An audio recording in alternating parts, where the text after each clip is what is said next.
Hello ವೀಕ್ಷಕರೇ, ವಿದು ರಂಗುರುಚಿ ಕ್ರಿಯೇಷನ್ಸ್ಗೆ ಸ್ವಾಗತ.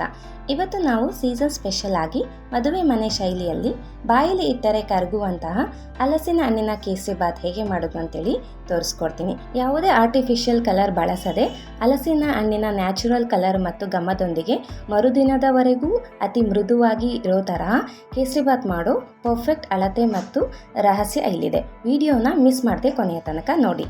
ನಾನಿಲ್ಲಿ ಹಲಸಿನ ಹಣ್ಣನ್ನ ಬೀಜ ತೆಗೆದು ತಗೊಂಡಿದ್ದೀನಿ. ನಾರಿರುವಂಥ ಹಲಸಿನ ಹಣ್ಣನ್ನು ತಗೊಳ್ಬೇಡಿ, ಚೆನ್ನಾಗಿರೋದಿಲ್ಲ. ಹಾಗೆ ಸ್ವಲ್ಪ ಹಲಸಿನ ಹಣ್ಣನ್ನ ಈ ರೀತಿ ಚಿಕ್ಕ ಚಿಕ್ಕದಾಗಿ ಕಟ್ ಮಾಡ್ಕೊಂಡು ತೊಗೊಂಡಿದ್ದೀನಿ. ಮೊದಲಿಗೆ ನಾವು ಹಲಸಿನ ಹಣ್ಣನ್ನು ಮಿಕ್ಸಿಗೆ ಹಾಕ್ಕೊಳ್ಬೇಕು.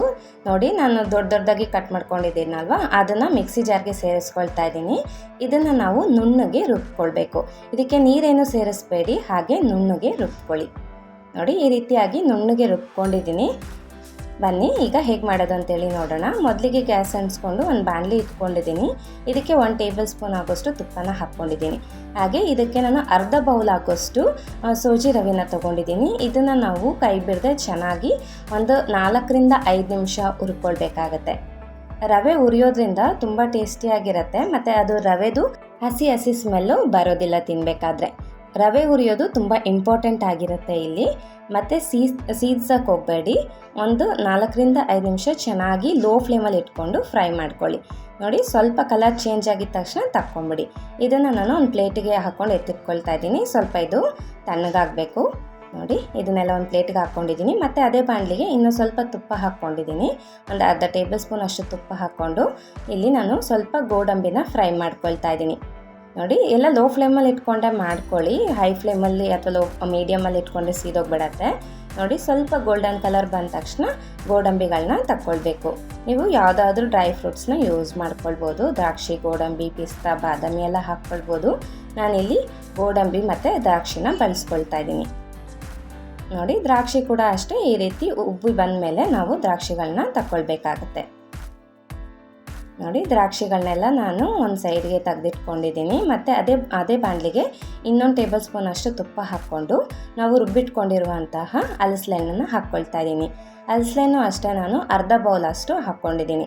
ಅರ್ಧ ಬೌಲ್ ರವೆಗೆ ಅರ್ಧ ಬೌಲ್ ಹಲಸಿನ ಹಣ್ಣಿನ ಪ್ಯೂರಿನ ಹಾಕ್ಕೊಳ್ಬೇಕಾಗತ್ತೆ. ನೋಡಿ, ಹಲಸಿನ ಹಣ್ಣಿನ ಪ್ಯೂರಿ ಹಾಕ್ಕೊಂಡು ಇದನ್ನೆಲ್ಲ ಚೆನ್ನಾಗಿ ತುಪ್ಪದಲ್ಲಿ ಬೇಯಿಸ್ಕೊಳ್ಬೇಕು. ನಾವು ಏನಿಲ್ಲ ಅಂದರೂ ಒಂದು 2-3 ನಿಮಿಷ ಚೆನ್ನಾಗಿ ನಾವು ಫ್ರೈ ಮಾಡ್ಕೊಳ್ಬೇಕು. ನೋಡಿ, ಈ ಥರ ಕೈ ಬಿಡ್ದೇ ಚೆನ್ನಾಗಿ ಬೇಯಿಸ್ಕೊಳ್ಳಿ. ನಾನ್ ಸ್ಟಿಕ್ ತೊಗೊಂಡ್ರೆ ನಿಮಗೆ ಈಸಿ ಆಗುತ್ತೆ ಮಾಡೋದಕ್ಕೆ ಇದು. ನೋಡಿ, ಇವಾಗ ಇದಕ್ಕೆ ನಾನು ಸ್ವಲ್ಪ ಕಟ್ ಮಾಡ್ಕೊಂಡಿದ್ವಲ್ಲ ಹಲಸಿನ ಹಣ್ಣನ್ನು, ಅದನ್ನು ಹಾಕ್ಕೊಂಡಿದ್ದೀನಿ. ನೋಡಿ, ಹಲಸಿನ ಹಣ್ಣಿನ ಪೀಸ್ ಮಾಡಿರೋಂಥದ್ದು ಹಾಕ್ಕೊಂಡ್ರೆ ತುಂಬ ಚೆನ್ನಾಗಿರುತ್ತೆ ತಿನ್ನಬೇಕಾದ್ರೆ. ಮಧ್ಯದಲ್ಲಿ ಬಾಯಿಗೆ ಸಿಗುತ್ತೆ ಅಲ್ವಾ, ತುಂಬ ಟೇಸ್ಟಿಯಾಗಿರುತ್ತೆ. ಬೇಕು ಅಂದರೆ ನೀವು ಹಾಕ್ಕೊಳ್ಬೋದು, ಇಲ್ಲ ಸ್ಕಿಪ್ ಕೂಡ ಮಾಡ್ಕೊಳ್ಬೋದು. ಅದು ಇದ್ದರೆ ನಿಮಗೆ ತಿನ್ನಬೇಕಾದ್ರೆ ಬಾಯಿಗೆ ಸಿಗುತ್ತಲ್ವ, ತುಂಬ ಚೆನ್ನಾಗಿರತ್ತೆ. ನೋಡಿ, ಇವಾಗ 2-3 ನಿಮಿಷ ಬೇಯಿಸ್ಕೊಂಡಿದ್ದೀನಿ. ಈಗ ಇದಕ್ಕೆ ನಾನು 1/4 ಕಪ್ ಆಗೋಷ್ಟು ನೀರನ್ನು ಸೇರಿಸ್ಕೊಂಡಿದ್ದೀನಿ. ಅಂದರೆ ಅರ್ಧ ಬೌಲ್ ರವೆಗೆ 1/4 ಕಪ್ ಆಗೋಷ್ಟು ಬಿಸಿ ನೀರನ್ನ ಹಾಕ್ಕೊಂಡಿದ್ದೀನಿ. ನೀವು ಇದೆಲ್ಲ ಹುರ್ಕೊಳ್ಬೇಕಾದ್ರೇ ನೀರು ಕಾಸಕ್ಕೆ ಇಟ್ಕೊಂಡ್ಬಿಡಿ, ಕಾದ್ಬಿಡತ್ತೆ. ನೋಡಿ, ಈ ಥರ ಒಂದು ಕುದಿ ಬಂದಮೇಲೆ ನಾವು ರವೆನ ಸೇರಿಸ್ಕೊಳ್ಬೇಕಾಗತ್ತೆ. ನೋಡಿ, ರವೆ ಹಾಕ್ಕೊಂಡು ತಕ್ಷಣ ಮಿಕ್ಸ್ ಮಾಡ್ಕೊಳ್ಬಿಡ್ಬೇಕು, ಯಾಕೆಂದರೆ ಗಂಟು ಆಗಿಬಿಡುತ್ತೆ. ಗಂಟಿಲ್ದಂಗೆ ಚೆನ್ನಾಗಿ ನಾವು ಮಿಕ್ಸ್ ಮಾಡ್ಕೊಳ್ಬೇಕು. ಹಾಗೆ ನಮ್ಮ ಚಾನಲಲ್ಲಿ ಡಿಫ್ರೆಂಟ್ ಜಾಕ್ ಫ್ರೂಟ್ ರೆಸಿಪೀಸ್ಗಳನ್ನ ಕೂಡ ಅಪ್ಲೋಡ್ ಮಾಡಿದ್ದೀನಿ. ಬರ್ಫಿ, ಹೋಳಿಗೆ ಎಲ್ಲ ಇದೆ. ಐ ಕಾರ್ಡ್ ಕೂಡ ಇರುತ್ತೆ. ಹಾಗೆ ಡಿಸ್ಕ್ರಿಪ್ಷನ್ ಬಾಕ್ಸಲ್ಲಿ ಲಿಂಕ್ ಹಾಕಿರ್ತೀನಿ, ಚೆಕ್ ಮಾಡ್ಕೊಳ್ಳಿ. ತುಂಬ ಟೇಸ್ಟಿಯಾಗಿ ಬಂತವೆ. ನೋಡಿ, ಎಲ್ಲ ಚೆನ್ನಾಗಿ ಗಂಟಿಲ್ದಂಗೆ ಮಿಕ್ಸ್ ಮಾಡಿಕೊಂಡು ಒಂದು 2 ನಿಮಿಷ ಹಾಗೆ ಕುಕ್ ಮಾಡೋಕ್ಕೆ ಬಿಡಬೇಕು, ಬೇಯೋದಕ್ಕೆ ಬಿಡಬೇಕು. ನಾನಿಲ್ಲಿ 1 ನಿಮಿಷ ಆದಮೇಲೆ ಒಮ್ಮೆ ಚೆನ್ನಾಗಿ ಮಿಕ್ಸ್ ಮಾಡಿಕೊಂಡು ಮತ್ತೆ ಇನ್ನೊಂದು ನಿಮಿಷ ಬೇಯಿಸ್ಕೊಳ್ತೀನಿ. ನೋಡಿ, ಮತ್ತೆ ಮಿಕ್ಸ್ ಮಾಡಿಕೊಂಡು ಇಟ್ಕೊಳ್ತಾ ಇದ್ದೀನಿ. ಯಾಕೆಂದರೆ ತಳ ಹಿಡ್ದು ಬಿಡುತ್ತೆ, ಅದಕ್ಕೋಸ್ಕರ ನೀವು ನಾನ್ ಸ್ಟಿಕ್ ತೊಗೊಂಡ್ರೆ ಹಾಗೆ ಒಂದು 2 ನಿಮಿಷ ಬೇಯಕ್ಕೆ ಇಡ್ಬೋದು. ನೋಡಿ, 1 ನಿಮಿಷ, ಇವಾಗ ಟೋಟಲ್ 2 ನಿಮಿಷ ಬೇಯಿಸ್ಕೊಂಡಿದ್ದೀನಿ. ಈ ರೀತಿ ಗಟ್ಟಿ ಆದಮೇಲೆ ನಾವು ಸಕ್ಕರೆನ ಸೇರಿಸ್ಕೊಳ್ಬೇಕು. ಹಲಸಿನ ಹಣ್ಣಿನ ಸಿಹಿ ನೋಡಿಕೊಂಡು ಸಕ್ಕರೆನ ಸೇರಿಸ್ಕೊಳ್ಳಿ. ನಾನಿಲ್ಲಿ 3/4 ಕಪ್ ಆಗೋಷ್ಟು ಸಕ್ಕರೆನ ಹಾಕ್ಕೊಂಡಿದ್ದೀನಿ. ಸಕ್ಕರೆ ಹಾಕ್ಕೊಂಡು ಇದನ್ನೆಲ್ಲ ಚೆನ್ನಾಗಿ ಮಿಕ್ಸ್ ಮಾಡ್ಕೋಬೇಕು. ಸಕ್ಕರೆ ಮೆಲ್ಟ್ ಆದಾಗ ಮತ್ತೆ ಸ್ವಲ್ಪ ತೆಳ್ಳಗಾಗುತ್ತೆ. ನೋಡಿ, ಸಕ್ಕರೆ ಹಾಕ್ಕೊಂಡು ಚೆನ್ನಾಗಿ ಕೈ ಬಿಡ್ದಂಗೆ ನಾವು ಇದನ್ನು ಮಿಕ್ಸ್ ಮಾಡ್ಕೊಳ್ತಾ ಇರಬೇಕಾಗತ್ತೆ. ಈಗ ಇದಕ್ಕೆ ನಾನು ನೆನೆಸಿಟ್ಕೊಂಡಿರುವಂಥ ಕೇಸರಿನ ಹಾಕ್ಕೊಳ್ತಾ ಇದ್ದೀನಿ. ನಾನಿಲ್ಲಿ ಬಿಸಿನೀರಲ್ಲಿ ಒಂದು 10 ನಿಮಿಷ ನೆನೆಸಿಟ್ಕೊಂಡಿದ್ದೆ. ಹಾಗೆ ಇದಕ್ಕೆ ನಾನು ಸ್ವಲ್ಪ 1/4 ಟೀ ಸ್ಪೂನ್ ಆಗೋಷ್ಟು ಏಲಕ್ಕಿ ಪುಡಿ ಮತ್ತು ಹುರಿದಿಟ್ಕೊಂಡಿರುವಂಥ ಡ್ರೈ ಫ್ರೂಟ್ಸ್ನ ಹಾಕ್ಕೊಂಡಿದ್ದೀನಿ, ದ್ರಾಕ್ಷಿ ಗೋಡಂಬಿನ. ಇದನ್ನೆಲ್ಲ ಹಾಕ್ಕೊಂಡು ಚೆನ್ನಾಗಿ ಮಿಕ್ಸ್ ಮಾಡ್ಕೊಳ್ಳಿ. ನೀವು ಕೇಸರಿನ ಹಾಲಲ್ಲಿ ನೆನೆಸಿಟ್ಕೊಂಡು ಕೂಡ ಹಾಕ್ಕೊಳ್ಬೋದು. ನಾನಿಲ್ಲಿ ನೀರಲ್ಲಿ ನೆನೆಸಿಟ್ಕೊಂಡಿದ್ದೆ.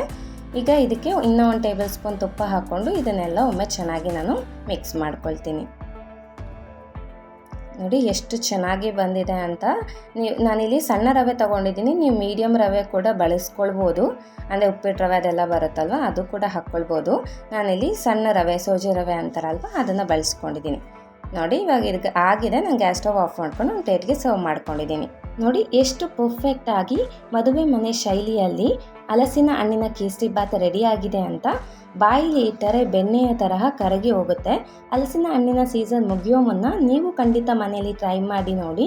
ವಿಡಿಯೋ ಇಷ್ಟ ಆದರೆ ಲೈಕ್, ಶೇರ್ ಆ್ಯಂಡ್ ಸಬ್ಸ್ಕ್ರೈಬ್ ಮಾಡಿ. ನಮ್ಮ ವಿದು ರಂಗರುಚಿ ಕ್ರಿಯೇಷನ್ಸ್ ಚಾನಲ್ಗೆ ಸಬ್ಸ್ಕ್ರೈಬ್ ಆಗೋದನ್ನ ಮರಿಬೇಡಿ. Thank you.